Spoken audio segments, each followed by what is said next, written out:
Welcome to the Voice of MPE, the official podcast of Merchant Payments Ecosystem, the European #1 merchant payments conference and community. This podcast brings you exclusive interviews and discussions with top leaders and professionals from the entire payment world. Don't forget to subscribe to our podcast, Voice of MPE. For more information, visit www.merchantpaymentsecosystem.com.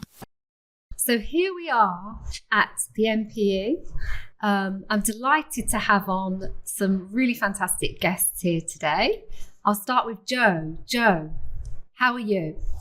I'm great. I'm loving this. The first MPE that I've been to, which I can't believe given that I've been in the industry 12 years. So tell us, Joe, tell us a bit about you. So Joanne Dewar, I was leading an issuer processor called GPS, now called Threads, and I'm now leading a disability inclusion and accessibility initiative called Project Nemo. Project Nemo. So we're going to talk a lot about Project Nemo today. And Kira, so how are you? Hi, Angela. I am really well. Like Joe, this is my first MPE. And also like Joe, I can't believe it's my first MPE, but I'm absolutely loving it. The buzz is incredible. And it's been a really inclusive environment. Everyone's been so welcoming. It's a wonderful show. It's my favourite of the year, I must say. And Chris, so is it your first show as well? It is my first show as well, Angela. Again, thank you to yourself and to MPE for having us. It's been a wonderful experience of day one. It's been amazing. Oh, so let's get into the depths of the conversation. I think I'll start with Joe and say, tell us a little bit about Project Nemo. How was it born and what does it mean to you? So Project Nemo was born having been holding the mic on diversity inclusion as a female CEO. And I came to realise that we really weren't, as a whole industry, talking about disability inclusion. And actually, almost every company in the industry was dealing with diversity and inclusion in the same order, with disability inclusion being at best fourth and therefore parked. And by the same token, we were not, as an entire industry, adequately looking at the accessibility of all of our new digital products and services. Now, I had lent into disability inclusion within GPS. Yes. And 3 years ago, I recruited Chris here. And the impact that one individual had on the organisation just blew me away. And so I used the fact that I could quite easily get speaking slots at events to be able to encourage others to start with that others should be, I had a playbook of disability employment, particularly the special needs background, and that really encouraging other people. But every time I spoke at an event, people would come up after and say, you've got to turn this into something because this is really important to me, because actually my son, my daughter, my nephew, my cousin, and that's the reality of disability inclusion. It's 23% of the population. It impacts nearly every family. And Absolutely. So you've got to turn it into something. We turned around in Vienna and we decided, right, we are going to turn it into something. Had an incredible reception at EWPN. You were there in Vienna at the conference, and Project Nemo was born. And so, Chris, why Project Nemo? Why do you think why has it captured people's hearts? I think it's just really on the basis of true authenticity. I mean, I say it all the time, but I'll say it again. People speak for us, about us, in front of us, but it's never our voice. And I think the reason, part of the impact of the why, is because it's come from a place of authenticity.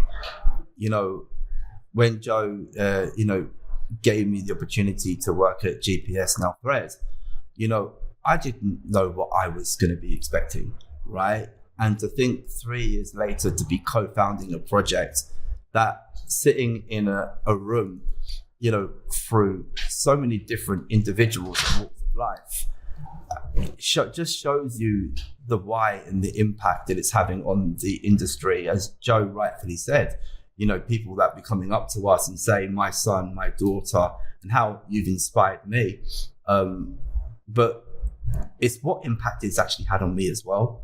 Because I think, for so many reasons that I come from a place where I didn't think that I would be here now 3 years later, right? And I found my why and my purpose. And that has really come from, it's come from real authenticity from individuals that have come up to me and said, look, you know what, Chris, you belong here.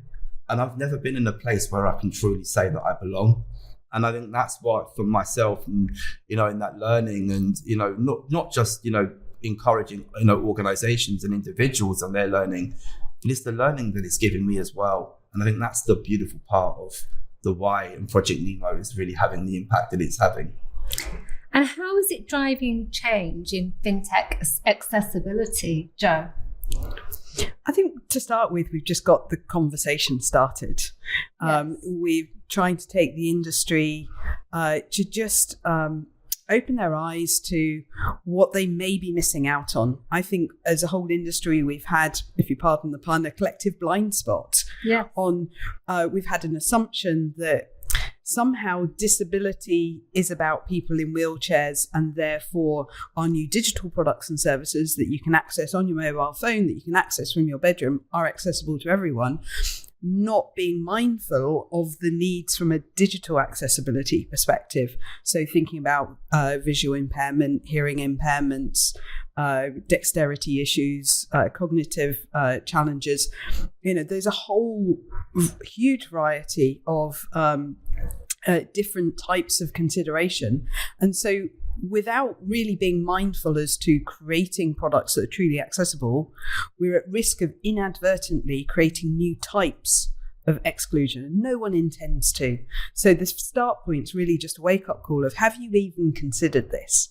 And so a lot of the microfilms that we've created have been based on individuals with different disabilities, really highlighting their pain points within financial services with a specific call to action.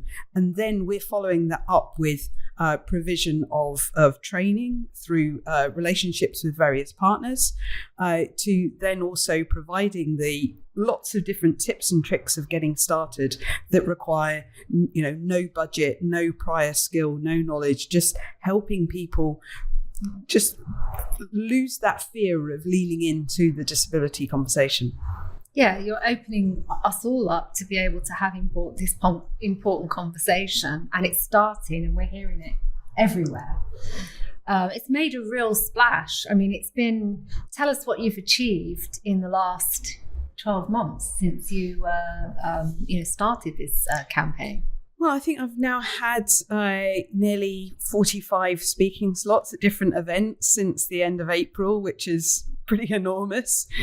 We've really had the whole of the face of the industry, the various trade bodies, event organisers, lean in, provide opportunities, space, panel slots, column inches, and that has really all helped get the message out there. As I said, we've created this mini film series, a podcast series, and we've got some pretty exciting new partnerships that we're going to be announcing in the next couple of weeks to be able to help really scale our impact. So Kira, marketing is, you're one of our senior marketing leaders in the industry. You're heading up the marketing. Tell us a little bit about how important it is and some of the big initiatives that have been driven. Yeah, so I have been working with Project Nemo since October of last year. I've been in the payments industry for about 15 years. And I have to say that prior to really working with Project Nemo, I wasn't really thinking about accessibility and inclusion in the marketing that I was doing. Yeah. But I did attend a European Women in Payments event last October, and that's where I first saw Joe and Chris was on stage, and I was blown away by what I saw and heard and said, how can I get involved? So since then I've been working with the team and it's been amazing. But marketing really is incredibly important as part of this initiative, because marketing is needed and very much spearheading the content creation. Joe's talked about the film series that Project Nemo has produced and really drawing out the stories of people with lived experience, because how can you, as a fintech or anybody else, create products and services or training or recruitment processes if you don't really understand the challenges and the opportunities of the people that you're designing for. So marketing is incredibly important in terms of amplifying those voices, telling those stories, and then sharing those with the market. And you've had a very good reception. So how important is the marketing community to this initiative? I think it's incredibly important. Everybody has been really, really supportive. They've lent in with new ideas. The traction that Project Nemo has got on social media with everybody sharing. I mean, you've seen the socks this week. They're going crazy. So yeah, I think marketing and the amplification of these stories is really important. Absolutely. And again, thank you to the MPE team, because this is one of the best forums there is. And they've been absolutely incredible doing as well. So what needs to change in the payment space, do you think? What would you like so let's look back 12 months from now. What changes would you like to see? So I think we're not going to solve disability inclusion overnight. But what we're trying to create is we're trying to initiate a virtuous circle where we're raising awareness, signposting expertise and training.